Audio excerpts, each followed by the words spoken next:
Ladies and gentlemen, when you deal with a narcissist, everything inside you wants to shout, "Stop it, see what you're doing." But here's the truth, calling them out rarely works. In fact, it often backfires because the moment you expose them, they don't feel shame, they feel challenged. And that challenge is exactly what fuels them.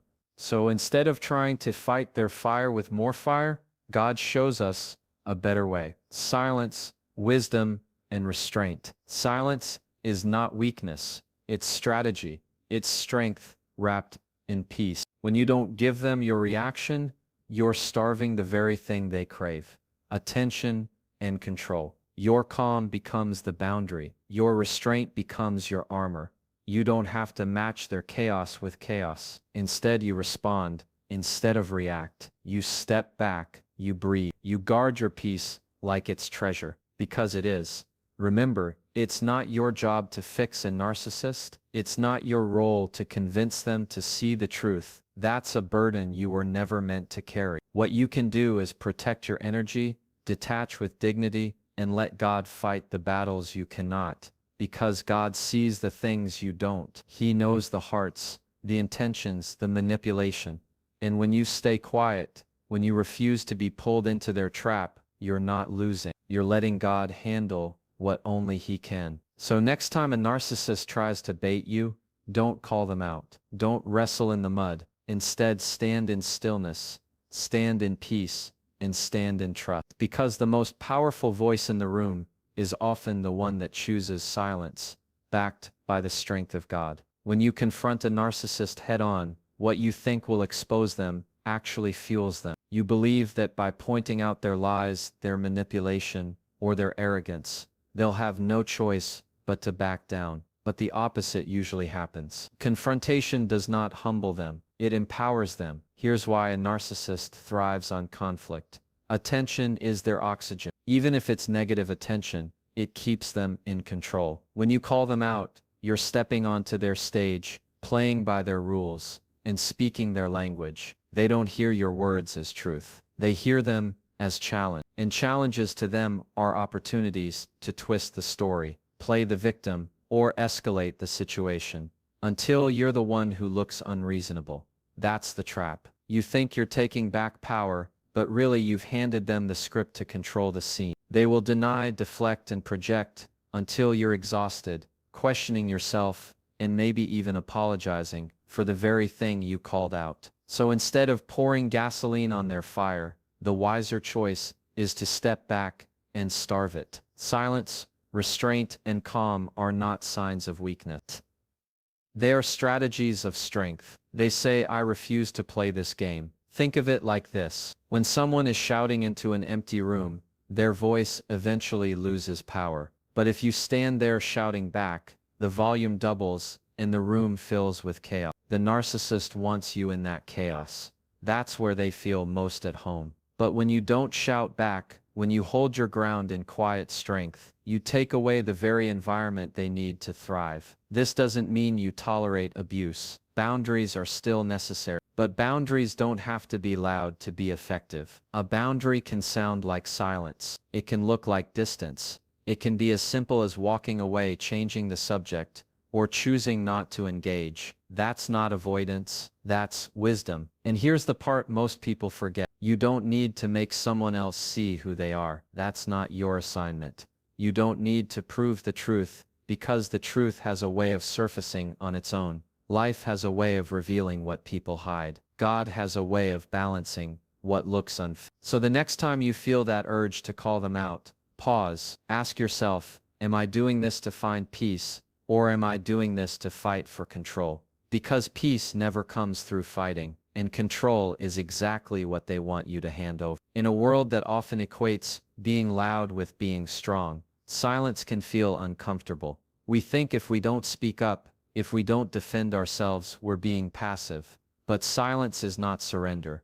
Silence is discipline. It's a choice, not a voice. It's a refusal to waste energy where it doesn't belong. When you're dealing with a narcissist, silence becomes one of your greatest tools, because what they crave is your reaction, and they thrive on pulling you into their storm. They want you to defend, explain, argue, and justify, Why? Because every word you give them is fuel. The more you talk, the more material they have to twist, to use against you or to keep the drama alive. But when you choose silence, you're not giving them what they want. You're not entering the circus. You're not throwing the ball back into their court. Instead, you're holding on to your peace, and that peace becomes your power. Silence doesn't mean you don't see what's happening. It doesn't mean you're blind or naive. It means you've chosen not to validate the game. It means you know that not every action requires a reaction. It means you've decided that protecting your energy is more valuable than winning an argument that was never winnable in the first place. Peace is more powerful than drama. Drama is loud, chaotic, and temporary. Peace is quiet, steady, and lasting. When you choose peace over drama, you're choosing to step out of their battlefield and stand on higher ground. You're saying, I don't need to roll in the mud to prove my worth. And here's the thing, silence has a way of speaking louder than words ever could.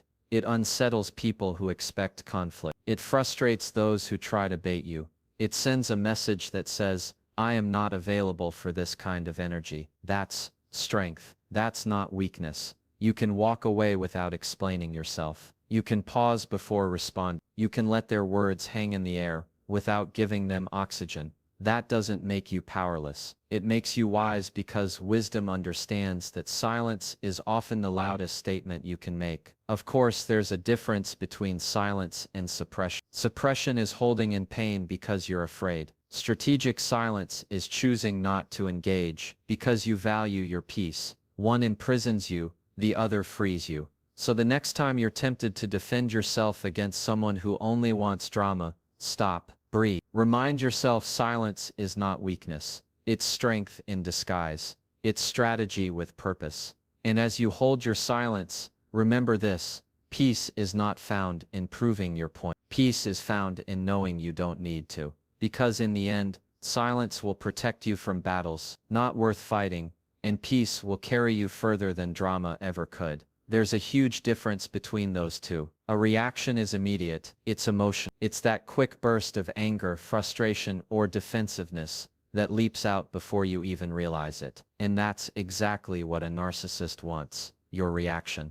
Because when you react, you're no longer in control. They are. But a response is different. A response is measured. It's thoughtful. It comes from a place of calm, not chaos. A response doesn't hand over your power. It protects it. Think of it like this: if someone throws a spark at you, you have two choices. You can toss gasoline on it and create a wildfire that's reacting, or you can pour water on it and put it out. That's responding. One choice escalates the situation, the other ends it. Narcissists bait you because they know reactions are easy to manipulate. If you raise your voice, they'll say you're being dramatic. If you defend yourself, they'll twist your words. If you get emotional, they'll use your feelings as proof that you're unstable. But when you respond calmly, when you refuse to match their chaos, they have nothing to work with. Your calm is the greatest boundary you can set. It says, I will not be controlled by your behavior. I will not let your storm become my storm. Calm draws a line without ever raising your voice. Calm makes it clear that your energy is not available for their games. Responding doesn't always mean giving an answer. Sometimes the best response is silence. Sometimes it's a short, simple phrase, like I hear you. Sometimes it's walking away. A response isn't about giving them what they want. It's about giving yourself what you need. Peace. And here's the beauty of calm.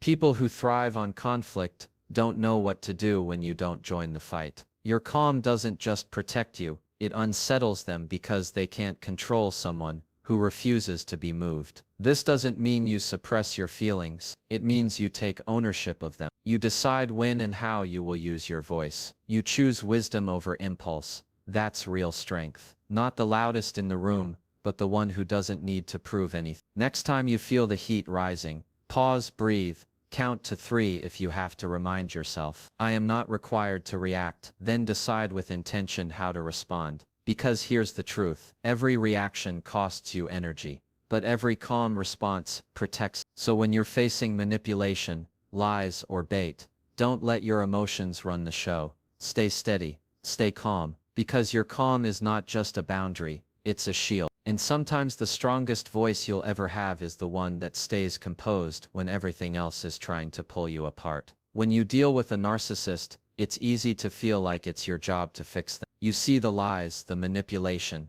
the constant need for control, and deep down you think, if I just say the right words, if I just love them enough, if I just point it out clearly, maybe they'll change. But that's a trap. You were never called to fix them. That's not your assignment. And trying to save someone who doesn't want saving will only leave you drained, exhausted, and questioning yourself. Your energy is precious. It fuels your peace, your clarity, your joy. And every time you pour that energy into a person who refuses to take responsibility for themselves, you're pouring into a bottomless pit. No matter how much you give, it will never be enough. They'll always want more, they'll always twist, and they'll always leave you feeling like the empty one. Protecting your energy means stepping back from that cycle. It means saying, I can care about you, but I will not carry you. It means understanding that someone else's healing, someone else's growth, is not your burden to. Think of it this way: if you leave your phone on all day with apps running in the background,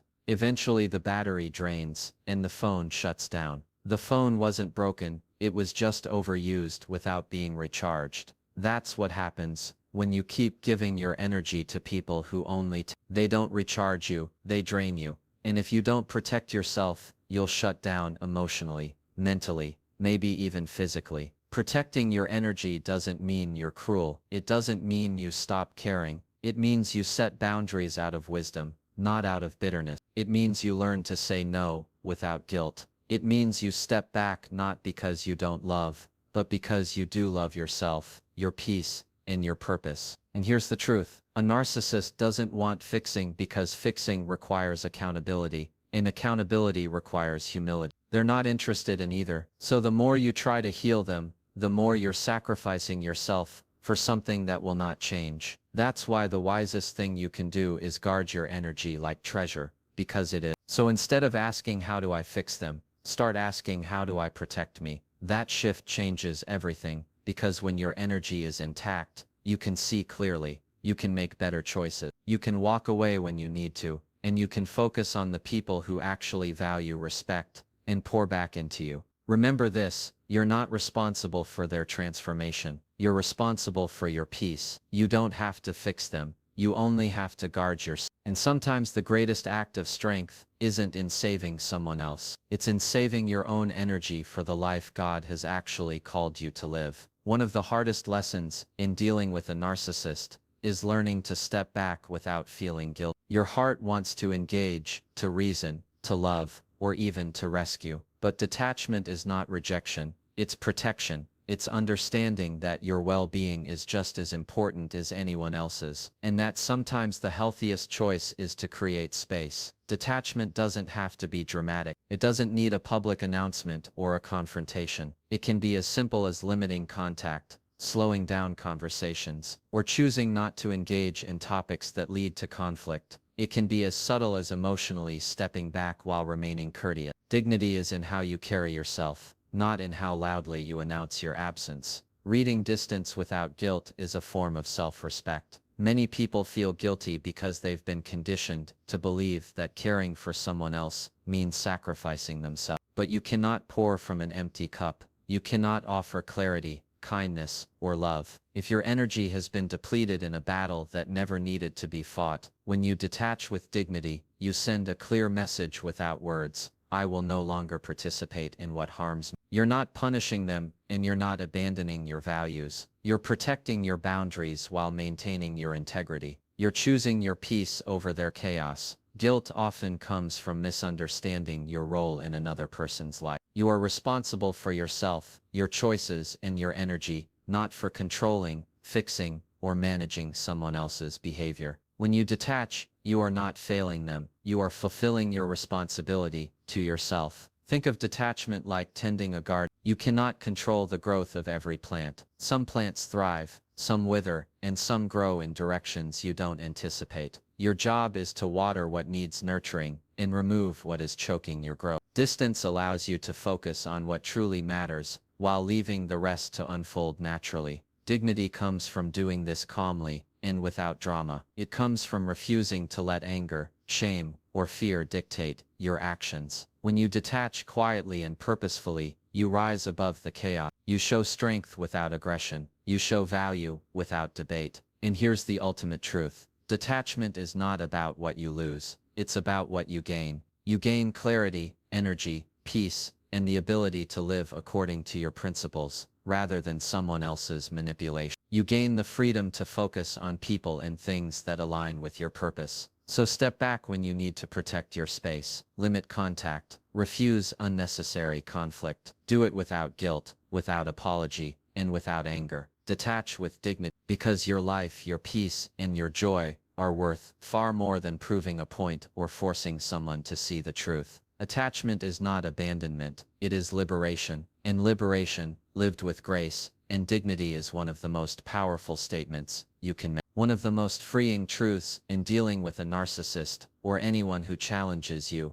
is recognizing that you are not responsible for enforcing justice. You cannot control their choices, their behavior, or the consequences they may or may not face. And trying to do so only drains you, frustrates you, and keeps you entangled in their web. Divine justice, or the natural balance of life, has a way of unfolding that does not require your intervention. You do not need to shout, expose, or prove a point. You do not need to fight battles that are beyond your authority or capacity. Your role is far simpler and far more powerful. Trust. Step back and let life and God take care of what you cannot. Think of it this way. Imagine standing at the edge of a river, tossing stones at the current, trying to redirect it. You strain, you exhaust yourself, and the water keeps moving, exactly as it always has. But if you step back, plant your feet firmly and watch the river flow, you conserve your energy. You see clearly and you understand the rhythm of its natural course. That's what it means to trust divine justice. You do what you can and you allow the unseen forces to handle the rest. You do what you can and you allow the unseen forces to handle the rest. When you try to force accountability from a narcissist, you are stepping into a battle you cannot win.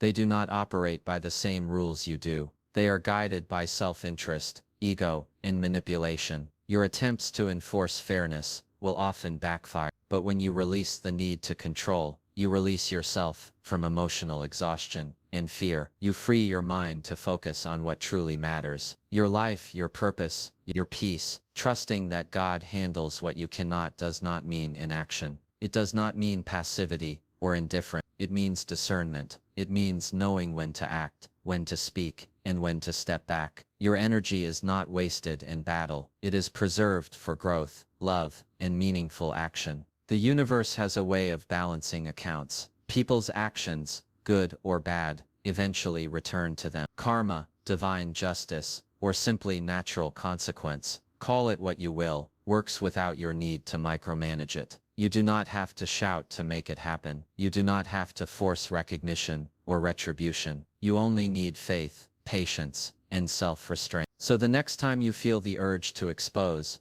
argue, or retaliate, pause, breathe, remind yourself, this is not your battle to win. Your job is to stay centered, protect your energy, and act with integrity. The results, the justice, the truth, the balance, will unfold without your interference. Surrendering what you cannot control is not weakness. It is the ultimate strength. It is freedom, and it is a declaration that your life, your peace, and your purpose are far greater than any fight that does not belong to you. As we wrap up today, remember, dealing with a narcissist is never about proving a point or winning a battle. It's about protecting your energy, holding your peace, and walking in dignity. Silence, calm, detachment, and trust are not signs of weakness. They are the strategies of strength. You don't need to fix anyone, call them out, or fight for justice yourself. You only need to respond thoughtfully, guard your boundaries, and trust that what is meant to be handled by life and by God will be handled. Your calm, your choices, and your integrity are more powerful than any argument or confrontation. So stand firm, stand peaceful, and let go of the need to control what is not yours to control. Protect your energy, walk away with dignity, trust the process, and allow divine timing to bring balance without you having to lift a hand. Thank you for taking the time to listen. May you leave today with clarity, strength, and the confidence to protect your peace in every situation.